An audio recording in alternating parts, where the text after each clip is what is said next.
Écoutez, bonjour à tous. C'est avec un immense plaisir que je suis aujourd'hui parmi vous pour participer à, honnêtement, ce très bel événement autour de la supply chain et des métiers de la supply chain organisé par la SLOG. Et je remercie vivement Jean-Marc Garnery de m'avoir donné l'opportunité ici de venir parler de la transformation de la supply chain et de son repositionnement stratégique.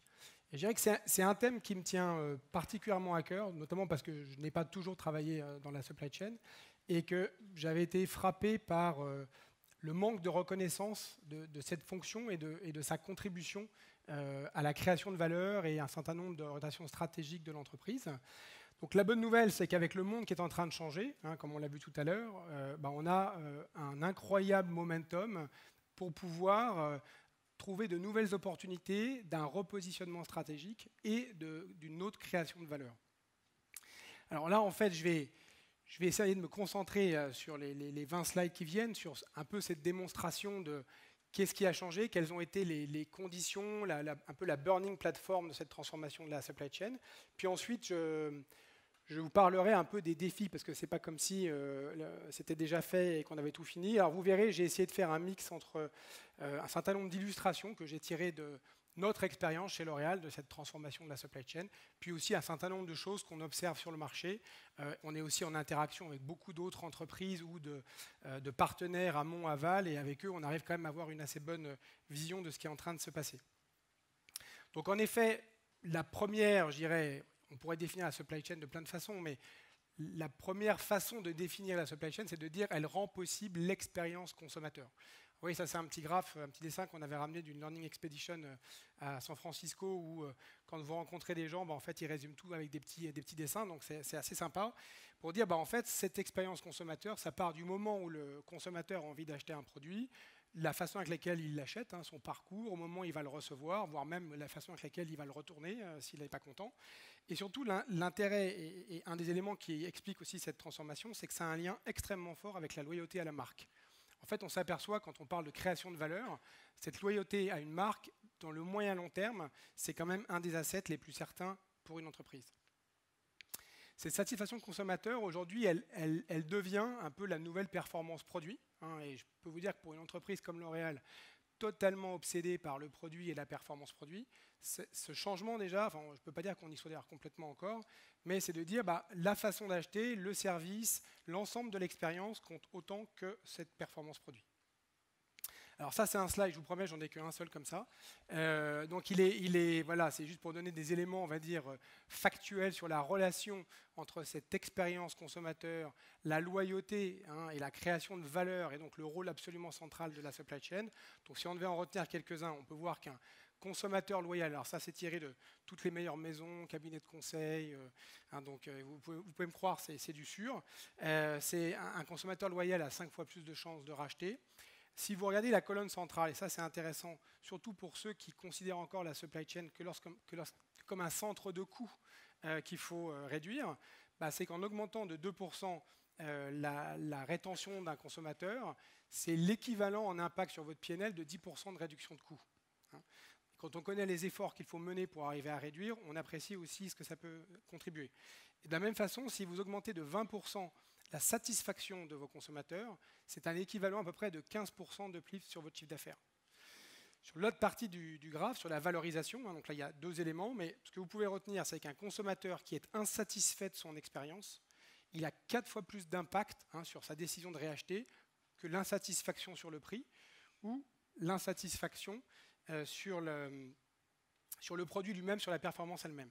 Et de toute façon, on voit qu'aujourd'hui, 86% des consommateurs sont prêts à payer un peu plus pour cette expérience. Donc l'ensemble de ces éléments-là, vous voyez, on n'est pas les seuls à l'observer. Gartner annonce qu'en 2019, à partir de 2019, près de 50% des entreprises vont investir en fait presque majoritairement sur l'expérience, sur l'amélioration de l'expérience, plutôt que la performance produit en tant que telle. Alors évidemment, vous allez me dire, tout ça, ça existait déjà avant, ce n'est pas non plus complètement nouveau. L'expérience consommateur, le parcours consommateur, c'était déjà au centre de la mission de la supply chain. Mais c'est vrai que, bon, on l'a beaucoup dit depuis ce matin, le monde a changé en quelques années, des ruptures de technologie, le digital qui est entré dans nos vies à tous et dans l'entreprise, le consommateur bien sûr qui devient un acteur essentiel, et aussi toutes ces préoccupations de développement durable. Ces consommateurs que nous sommes tous ici, on est tous hyper connectés, on a quand même cette conscience des problématiques environnementales, et puis on est aussi, pour un certain nombre, quand même des enfants gâtés. Alors on veut tout l'assortiment, tout de suite, immédiatement là où on se trouve sur notre lieu de travail, et l'expérience aussi. On peut dire que c'est les millennials, mais je suis sûr que vous vous reconnaîtrez dedans, ce n'est pas que réservé à cette catégorie d'âge. On est à la recherche aussi d'expérience, au-delà de simplement l'acquisition d'un produit. Alors ça, c'est un petit exemple pris de ce qu'on a vécu, mais ça fait partie de ces choses qui, moi, m'ont aidé à faire prendre conscience à la direction générale de L'Oréal qui avait aussi besoin d'engager et d'accéder à cette transformation. On a eu le cas d'une blogueuse coréenne qui, un jour, donnait des conseils en fait, à des hommes coréens en leur disant que s'ils souhaitaient conserver leur épouse heureuse, il ferait bien de lui acheter un rouge à lèvres Yves Saint Laurent, la teinte en question. Et le petit film qui est déjà fini à côté, c'est pour vous dire, en l'espace de 24 heures, il y a eu une ruée sur tous les magasins sur ce produit-là, qui a été mis en rupture et qui a pratiquement mis en rupture l'ensemble de l'Asie sur cet élément-là. Donc c'est une illustration, si vous voulez, de la volatilité et de la complexité quand même pour notre métier pour y faire face, mais c'est un élément clé pour comprendre un certain nombre d'éléments de notre transformation. Alors ça, ce slide-là, c'est quelque chose qui est peut-être plus particulier à L'Oréal, mais pas que. J'entendais tout à l'heure Louis Vuitton, enfin LVMH qui en parlait. C'est vrai que L'Oréal, nous, on a un business model qui a été le même pendant une centaine d'années. On est un fabricant et on est dans un modèle qu'on appelle B2B, à savoir qu'on confie à nos partenaires retailers l'essentiel de la commercialisation des produits. Et dans cet univers-là, on avait 3 grands avantages compétitifs, qui sont toujours d'actualité, mais qui est le marketing, très créatif, une recherche, et un manufacturing très performant, de produits qualitatifs à un coût imbattable. La direction générale a choisi, dans ce contexte-là, de faire évoluer le modèle et de devenir aussi nous-mêmes des retailers sur certaines de nos marques, qui étaient des marques qu'on avait achetées pour la plupart très récemment, des marques de maquillage, NYX, Urban Decay, mais on avait aussi Kiehl's. Et donc là, ce shift, qui certes restera minoritaire, fait que notre modèle est un modèle qui devient un modèle hybride. Et en réalité, d'un point de vue retailer, vos avantages compétitifs ne sont pas exactement les mêmes que ceux d'un fabricant. Et là, votre supply chain, votre IT et votre exécution opérationnelle au niveau du point de vente, est évidemment pas tout à fait la même. Et donc pour L'Oréal, qui avait plutôt considéré l'IT, la supply chain, comme des fonctions un peu secondaires, soudainement, ça devient en pleine actualité. Et puis dans un groupe qui a l'habitude de fonctionner avec une marge brute à 70%, quand vous opérez des magasins, vous apprenez aussi ce que c'est que travailler avec des marges un peu plus compressées. Ces éléments-là, ça a été pour nous aussi une sorte de wake-up call et de burning platform pour obtenir un certain nombre de réactions de la part de notre direction générale. Alors les impacts sur la supply chain de cette expérience consommateur beaucoup plus exigeante, donc il y a sûrement plein de façons d'en parler. Je pense que chacun des petits pictos et des éléments qui sont là ont été abordés ce matin, mais c'est vrai, aujourd'hui on est dans un monde d'une diffusion de produits tout azimut, dans tous les types de canaux. Il y a un temps qui s'est accéléré de façon phénoménale. Les consommateurs veulent de la personnalisation, que ce soit produits, services. On voit que l'offre, on a une multiplication d'options à fournir. On entendait ce matin le CEO de Michelin nous parler de la multiplication du nombre de pneus. C'est exactement ce qu'on a aujourd'hui. On a un assortiment qui doit être pléthorique et offrir une grande variété de modes de livraison. Dans tout ça, les consommateurs, ils sont beaucoup plus informés, donc ils comparent tout le temps. Donc de toute façon, la transparence, la prise en compte de cette donnée doit absolument être intégrée. Et pour couronner le tout, on a une prolifération des données dans absolument tous les domaines de la supply chain et de cette transformation. Alors chez nous, en fait, pour vous donner quelques éléments de cette transformation chez L'Oréal, et honnêtement, c'est avec beaucoup d'humilité et certainement pas en donnant des leçons parce qu'on est loin d'avoir fait tout ce qu'on avait à faire, mais on a réussi à obtenir ce repositionnement plus stratégique vis-à-vis de notre direction générale. Donc on a des équipes désormais centrales qui ont été multipliées par 3. On est un groupe historiquement très décentralisé. On a eu des CAPEX qui nous ont été donnés, des vrais projets end-to-end, c'est-à-dire des projets qui sont multidivisions, mondiaux, qui nous permettent d'avoir une connaissance de ce qui se passe ont été lancés, même si pour la plupart pas encore finis. On a fait des automatisations de centrales aussi pour apprendre quel était le potentiel. On fait du demand sensing, hein, donc encore, on ne peut pas vous dire qu'on a généralisé l'usage, mais on a fait des POC à grande échelle qui sont tout à fait concluants maintenant. On reste à voir, hein, c'était le débat de la table ronde tout à l'heure, comment est-ce qu'on l'intègre dans les processus existants, parce que parfois il y a cette espèce de, on peut dire de rêve érotique que c'est un plug and play, qu'il suffit de brancher la machine et que soudainement tous les efforts qu'on fait pour réconcilier les prévisions, comme par miracle, ça va disparaître, hein, c'est évidemment pas le cas. Et puis on a monté une supply chain retail quasiment from scratch, hein, puisque en fait à l'origine on n'avait pas cette activité. Donc en définitive, cette supply chain, elle s'oriente, hein, cette transformation, c'est d'être une supply chain qui est très préoccupée, très centrée sur le consommateur et qui va essayer de mettre à profit tout ce que les ruptures digitales peuvent permettre, hein, comme nouvelles approches, nouvelles connaissances, informations en temps réel. Donc on a beaucoup plus d'options. Ce sont effectivement des menaces, mais moi je les vois plutôt comme plein d'opportunités. Bon, et puis le petit diagramme sur la droite, là, on dirait une sorte de flipper, mais en fait c'est une illustration pour dire que la supply chain fonctionne davantage aujourd'hui dans un mode d'interaction plutôt désiloté et moins séquentiel que ce qu'elle avait pu être jusqu'à aujourd'hui. Alors face à ça, on a bien sûr plein de défis, hein, pour arriver à cette vision. Et dans ces défis, bon, j'en ai retenu 4. Le principal et premier, c'est le défi de la maîtrise de l'information et des données. Donc là, c'est pareil, il y a quelques informations. Vous êtes tous maintenant familiers avec le fait que les données, c'était plutôt relativement rare, cher. On était dans un système de déduction. Maintenant, on a pléthore de données. C'est plus de savoir qu'est-ce qu'on va en faire et de quelle façon on leverage et on corrèle ces informations. Mais c'est vrai qu'on a un certain nombre d'études qui prouvent qu'aujourd'hui, en attaquant ce domaine de la donnée, on est capable de créer de la valeur. Donc chez nous, la fonction data était une fonction sous-dimensionnée, hein, très clairement. Donc ça fait partie des sujets qu'on a attaqués presque en priorité en se disant le data, si on n'a pas de la qualité, de l'homogénéité, des problèmes de gouvernance bien définis, en fait on rentre plein de données partout et en réalité on ne peut rien en faire. Ce qui est intéressant aussi avec la maîtrise, la gestion de l'information et des data, c'est même en fait ce qu'est la supply chain par nature. Hein, si vous demandez à des gens, notamment chez nous, L'Oréal, il y a encore 2 ans, la supply chain c'était quoi? Sans tomber dans la caricature, c'est des pousseurs de palettes, mais c'était un peu des gens qui gèrent des flux physiques. Et en réalité, aujourd'hui, la supply chain se trouve être la fonction la plus exposée à la gestion des flux d'informations. Hein, donc on devient un des acteurs majeurs à la fois dans la production, mais aussi dans l'usage de cette information. Et on voit même que là où on commence aussi à intéresser nos petits camarades du marketing, c'est qu'à notre niveau, on va capturer plein d'informations sur le consommateur qui vont venir enrichir la base CRM pour ensuite pouvoir faire de la segmentation. Bien entendu, je ne pouvais pas ne pas parler de tout ce qui est big data ou smart. Hein. Donc smart, c'est censé être plus malin que big, mais en tout cas, on va dire que c'est une façon plus intelligente d'utiliser la donnée. C'est vrai que les premiers retours d'expérience sur l'intelligence artificielle et le demand sensing sont plutôt prometteurs. Je pense qu'en effet, il y a des tâches administratives qu'on sera capable d'automatiser dans le futur, donc d'aller chercher des gains, hein, parce que évidemment, cette transformation de la supply chain, il faut aussi en partie l'autofinancer. Je ne suis pas certain, comme le disait le directeur général de Michelin ce matin, qu'on soit capable de continuer sur des années à réduire les coûts de la supply dans les conditions actuelles où on opère. En tout cas, nous, chez L'Oréal, on procède plus à des réallocations entre des coûts qui peut-être avant étaient dans du manufacturing qui sont en supply, ou même des coûts dans la publicité, hein, qui reste bien sûr assez important dans notre industrie, où en fait la supply récupère ces éléments-là. Et donc là, on a aussi tout ce qui va pouvoir venir du machine learning, qui est la prédictibilité, hein, dans une certaine mesure, ce qu'on sera capable de mieux prévoir et d'avoir davantage d'agilité. Le deuxième défi, je l'ai résumé comme ça, mais c'est le défi de la disponibilité produit. Hein, c'est vrai qu'aujourd'hui, non seulement le produit doit être disponible, c'est même toute cette multiplication de la mise à disposition des produits.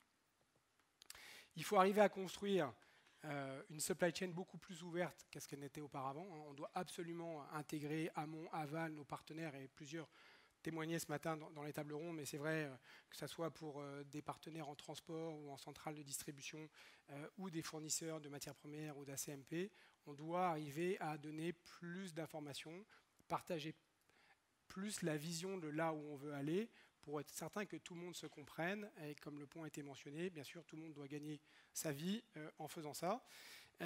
Accélérer les délais de traitement, c'est sûr, on vient d'un monde où on était en batch avec un temps, des vagues de préparation dans les centrales. C'est juste plus possible ça aujourd'hui. Réduire et garantir le lead time, hein, donc même si j'ai bien retenu la leçon tout à l'heure que peut-être ça ne sert à rien de vouloir son produit en 2 heures quand on pourrait l'avoir le lendemain ou après. Je partage assez ce point de vue, mais aujourd'hui, on a une réalité de marché qui est un petit peu différente. Il faut bien sûr repenser nos networks, hein, nos centrales de distribution. Aujourd'hui, elles ont un footprint, elles sont localisées à certains endroits. Quand on doit redéfinir un peu ces lead time, la promesse qu'on veut avoir vers nos consommateurs, on est en train de retravailler sur l'ensemble de notre réseau. Hein. Donc, L'Oréal, c'est 150 centrales à travers la planète. Hein. 500 000 points de livraison aujourd'hui, mais ça va sûrement être beaucoup plus quand on aura beaucoup plus de consommateurs et on met sur le marché 7 milliards de produits. Donc les centrales ont bien sûr leur importance dans ce dispositif. Et puis il faut qu'on soit capable de construire une supply chain qui tire pleinement profit du online et du offline, parce qu'effectivement il y a très clairement une convergence des deux. Et le offline, ce n'est pas seulement des boutiques qui seraient nos boutiques en propre, c'est aussi une relation avec nos retailers partenaires d'aujourd'hui, sur quelle façon on pourra imaginer le futur ensemble. Alors ça, c'est une petite courbe assez classique, mais je n'ai pas résisté au plaisir de la partager avec vous, hein, qui est la fameuse on-shelf availability, c'est la disponibilité des produits, que ce soit d'ailleurs dans du magasin physique ou bien en online, qui prouve qu'à 1% de disponibilité gagnée, c'est 0,3 de chiffre d'affaires augmenté. Donc le combat pour la disponibilité du produit, bien sûr, il est plus fort que jamais. Le troisième défi, et qui n'est pas des moindres, c'est le défi d'une supply chain durable. Hein, donc aujourd'hui, on sait bien, ça a été encore présenté plusieurs fois ce matin, 90% de la population respire un air pollué. On a effectivement une énorme responsabilité sociétale, environnementale, et c'est vrai que la supply chain n'est pas probablement le contributeur majeur, mais on est un contributeur important des émissions de CO2. Et si on laisse partir le e-commerce tel qu'il est parti sans réagir, on va avoir tous collectivement un sérieux problème. Alors ça, c'est juste un petit graphe hein, qui pour montrer l'intensité des émissions de CO2 et essayer de comprendre, c'est quelque chose qu'on utilise en interne chez L'Oréal pour sensibiliser tout le monde. Si on dit que pour 1 kg de marchandises qui serait transporté par bateau, hein, ça serait un coefficient 1, une base 1 de l'émission de CO2, vous voyez, chacun des autres modes de transport alternatifs a un coefficient bien plus élevé.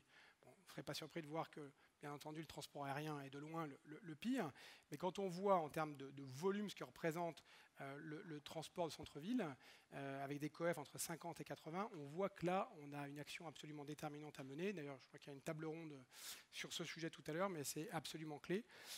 Et ce qui est certain, c'est que il faut qu'on le fasse ensemble. Hein. Ça n'a aucun sens que chaque industriel, chaque acteur le fasse de son côté, puisqu'on n'arrivera pas à trouver les meilleures solutions. Et on va dire, pour une fois, on va travailler à l'optimum de la planète.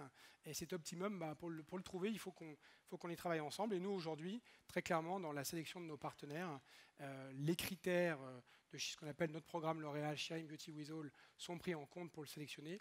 Et l'ensemble de l'organisation, hein, notre CEO Jean-Paul Agon a pris des engagements très clairs au nom de L'Oréal sur la réduction de CO2. Et je peux vous dire que tout le top management, les patrons de pays, ont tous dans leur bonus une part qui est reliée à ça.